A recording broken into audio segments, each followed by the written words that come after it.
नमस्कार, मी रुचिता. ॲग्रोनमध्ये आपल्या सर्वांचं स्वागत. आपण जेव्हा पिकाचं उत्पादन घेतो तेव्हा त्याला आपण खत देतो, पाणी देतो, औषधं, संप्रेरक यांच्या फवारण्या घेतो. पण तुम्हाला हे माहिती आहे का की चांगल्या उत्पादनासाठी पिकांची रोप संख्या सुद्धा पाळायची असते. पण का पाळायची ही रोप संख्या, त्याने काय होतं आणि ती कशी राखायची, आणि मुळात म्हणजे हे रोप संख्या म्हणजे नेमकं काय असतं, या सगळ्याची माहिती आपण आजच्या व्हिडिओमधून जाणून घेणार आहोत. त्यामुळे व्हिडिओ शेवटपर्यंत नक्की बघा. सर्वात आधी पाहूयात हे रोप संख्या म्हणजे नेमकं काय. तर एका एकरात किंवा 1 हेक्टरमध्ये किती रोपं आहेत यालाच रोप संख्या म्हणतात.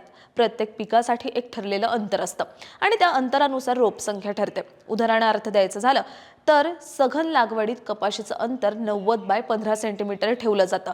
या अंतरामुळे एकरी जवळपास 29,629 रोपं राहतात. आता आपल्याला प्रश्न पडू शकतो की रोप संख्या इतकी महत्त्वाची काय बरं. कारण प्रत्येक रोपाला सूर्यप्रकाश हवा असतो, पाणी लागतं, अन्नद्रव्य लागतात आणि ते वाढवण्यासाठी जागाही लागते. जर रोपं खूप दाट आली तर ती एकमेकांशी स्पर्धा करायला लागतात आणि परिणाम काय होतो तर झाडं उंच वाढतात पण कमकुवत राहतात आणि कीड रोगांचाही प्रादुर्भाव वाढतो. आणि रोपं खूप कमी असतील तर मग जमिनीचा पूर्ण उपयोग होत नाही. पाणी, खतं, अन्नद्रव्य यांचाही पूर्ण उपयोग होत नाही. कारण विद्यापीठ संशोधन संस्था खत मात्रेची जी शिफारस देतात ती ऑप्टिमम प्लांट पॉप्युलेशन म्हणजेच योग्य रोप संख्येला अनुसरूनच ठरवलेली असते. फक्त खतांची नाही तर कीटकनाशकं, बुरशीनाशकांचीही ती ठरलेली असते. त्यामुळे खत, पाणी आणि औषधांचा कार्यक्षम उपयोग होणं गरजेचं असतं.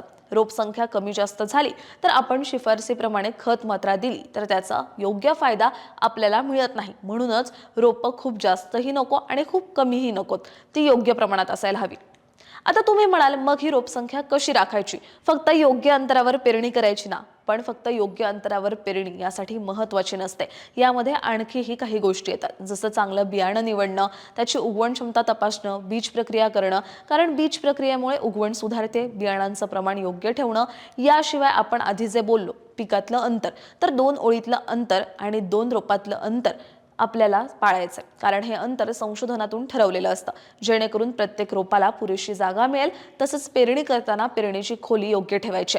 लहान आकाराच्या बियांची पेरणी कमी खोल करायची तर मोठ्या बियांची जरा खोल करायची. आता आपण जेव्हा पेरणी करतो तेव्हा काही बियाणं उगवत नाहीत तर काही ठिकाणी जास्त उगवतात. मग त्या ठिकाणी काय करायचं हे आपल्याला माहितीच आहे. जिथे रोपं जास्त आली आहेत तिथे विरळणी करायची आणि रोपं कमी असलेल्या ठिकाणी पुन्हा लावायची आहेत. याशिवाय कधी कधी कीड रोगांमुळेही रोपांची संख्या कमी होते. त्यामुळे आपल्याला बीज प्रक्रियेसोबत नियमित पिकांची पाहणी आणि वेळेवर योग्य ते उपाय करायचे.